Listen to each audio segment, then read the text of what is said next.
Hello everyone, this is Irene A. Martition from BSA 1A, and for today's video I am going to explain about my insights and learnings of Cavite Mutiny. First is the main issue that states the name of the issue or the controversy. Number 2 is the arguments, which states the reasons about the issue, claims, and provide the supporting evidence.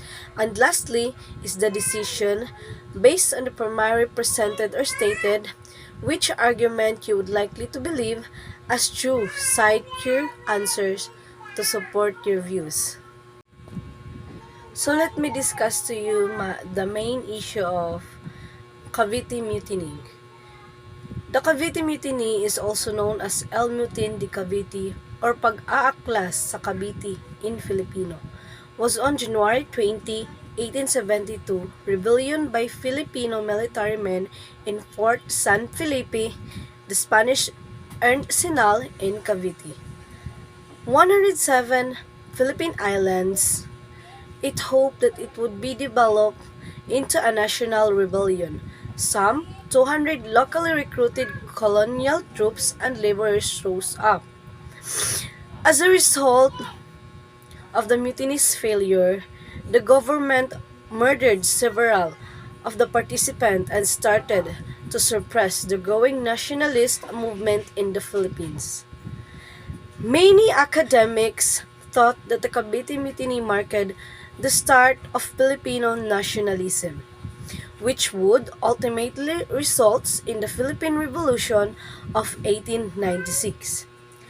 They had to pay taxes, which included doing polo y servicio, or Paul and service, which was forced labor.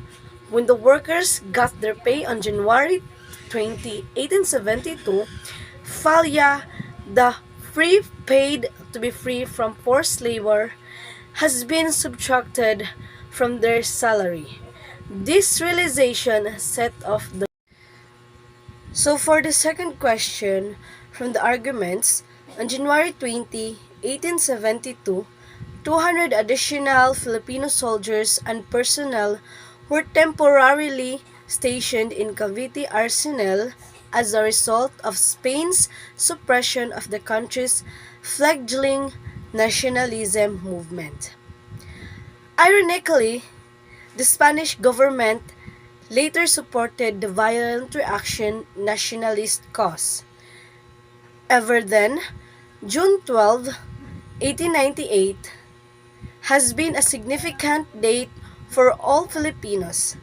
Additionally, Filipino communities from all over the world come together on this specific day to celebrate the Philippine legal holiday. Just like 1896, when the Philippine Revolution began as a result of Filipinos yearning to be free from the excess of the Spanish colonial regime. 1898 was a crucial year for all of us.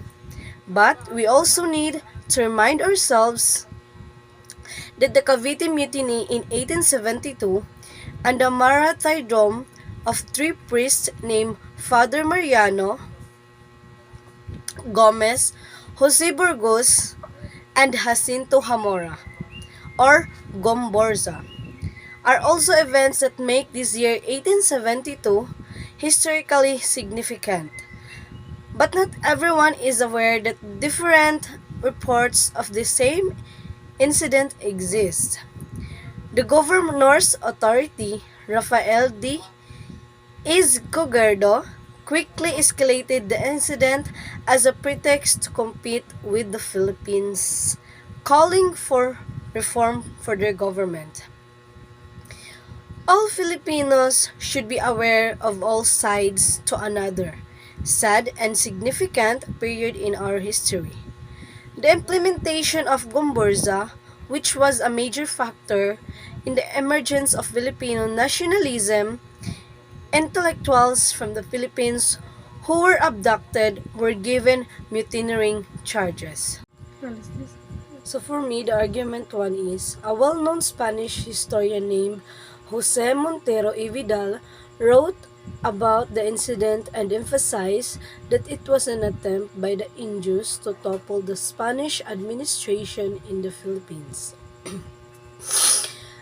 Other causes were listed by them, such as the Spanish Revolution, which toppled the secular throne that spread of defamatory propaganda by an unhacked press, the arrival of democratic, liberal, and republican books and pamphlets in the Philippines, and most importantly, the presence of the native clergy who, out of animosity toward the Spanish friars, or conspired and supported the rebels and enemies of Spain.